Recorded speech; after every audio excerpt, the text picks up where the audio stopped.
to Facilitation TV. This is the program that lets you tap into our practical experience as facilitators, as people who work with teams and groups all the time, and we try and focus on being really practical in the things that we talk about. So, I'm joined by Andrew Huffer, my colleague. Welcome, Andrew. Thanks, Bevan. We're talking about the big influences today, the ones that have shaped us, that have really given us some clarity, some confidence across the years. So lead me off with one, Andrew. What's one that I'm going to go with a big gun here with Sam Kaner from San Francisco. I've been to some of Sam's training workshops.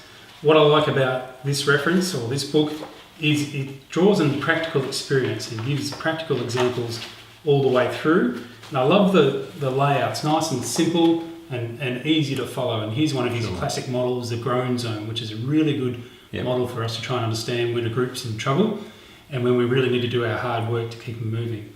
So that book's full of practical examples and simple processes that you find it easy to step through them because they're well mapped out and they're in English. It's not academic speak, nice and simple stuff. Thumbs up.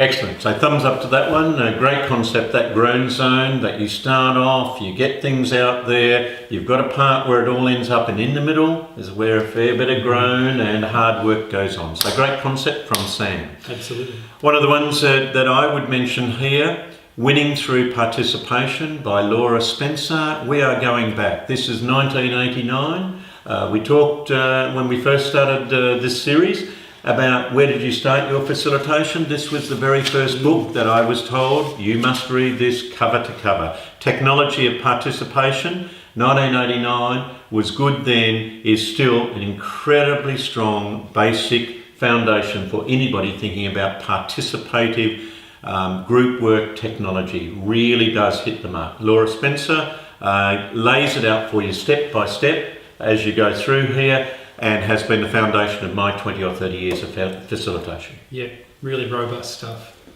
I'll kick along with Bob Dick, who I mentioned again in a previous episode, who based up in Brisbane, been around for quite a while, and I say that in respectful hushed tones, of course, Bob. The thing I love about Bob's book is the detail it goes into, and I'm not a detail person, so when I really need to get inside a process, Bob's the man I go to, because I know it's mega robust and well thought through and tested. So he gives some examples there of how he's tested and where we should be applying it as facilitators. Yeah, great choice, and I would fully recommend to anybody thinking about improving themselves in facilitation, if you ever get a chance to do a workshop that Bob is running or part of, do anything to get there. Absolutely. Sell the dog, sell the kids, whatever you need to do, but get to that workshop. Okay, the next one that I'm going to talk about is one that I don't have a copy here, but I know it really well. It's called Everyone Can Win. It's to do with the Conflict Resolution Network, and particularly Shoshona Fair and Helena Cornelius. Yep. Great conflict resolution network has been in place in Australia and New Zealand and even further afield for many years.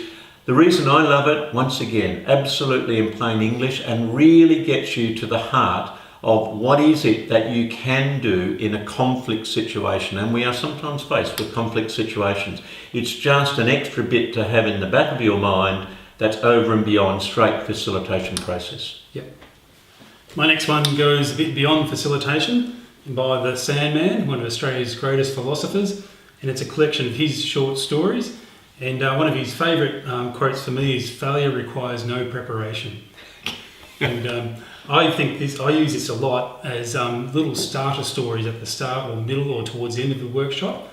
And I think that's a great connector for people because it has a bit of humour in it. It is a bit Aussie for our Australian viewers, but the important part is it helps people connect with something. And so I think that's a really good way to get people tuned back into what we're really here to talk about. Sure. And the notion of using quotes, stories, something like that, just to break texture as you start another session, I think is a great idea there. Absolutely. My final one is one here, The Secrets of Facilitation. It's by Michael Wilkinson, the CEO of Leadership Strategies, based in the United States of America, North American base, but certainly with offices here in Sydney. The thing I like about Michael's work here is that it is very practically, corporately focused. It speaks to people who are in organisations who have to deal with all the issues that come up with that. I love the way that he really brings in a sense of energy and motivation. I could not imagine, having listened to Michael speak, having attended workshops with him, it is impossible to imagine Michael Wilkinson in a monotone. He brings in energy, he really builds to that, and I think there's a role for that. I think he's got a strong facilitation background, but there is a role, and he uses a frame like igniting a bonfire of responses, really getting things going. So I reckon it's worth a read. Fantastic.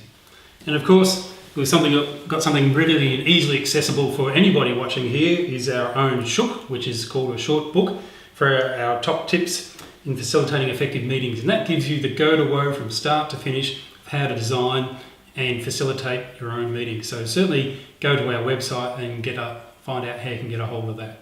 Sure. And the short, sharp part of that, and of course that's almost the key that unlocks a whole lot more resources and things that are on the website. So lots of stuff there for people, big influencers that they can use as well. Absolutely. Beautiful. Fantastic episode. Thanks, Bevan. Get out there and get hold of some of these resources, and we're keen to hear how you use them. And we'll see you soon in episode 10. Thanks, folks.